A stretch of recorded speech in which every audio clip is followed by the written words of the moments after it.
Side दो भाई।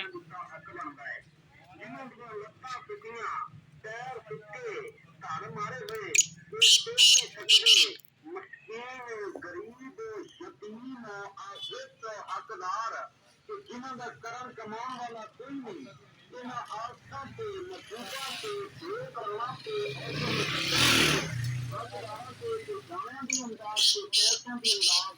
सजाद सजाद सजाद उत्तू ले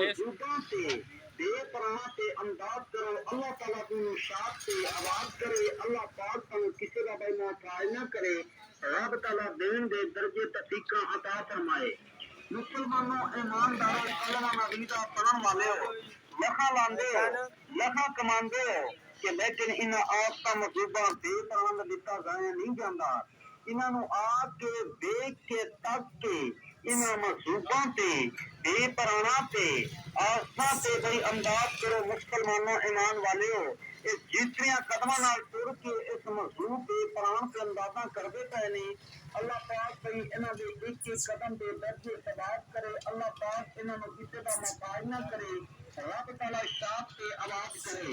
ना कर बदला मेरी मेरी है, ना कर बदला मेरी मेरी है। आखिर हुए साल की तेरी और नहीं हत्ता दिता लगाई और नहीं बोलता। माड़िया गरीबा मछलियां बेपरवाह के दिता हथ लगाई। इन्हां आफतां नूं मखलूकां नूं बेपरवाह नूं हकदारां ते जाने ते कहते अपने माल जहान दा सिर सदका, अपने निया प्राणों दा सिर सदका। जो उसके तकलीफ से इन्हां बंद कर चला गटूरी मखलूकां ते बेपरवाह ते अंदाज करो। इन्होंने कितने कदमां नाल तुर के अंदाजा करो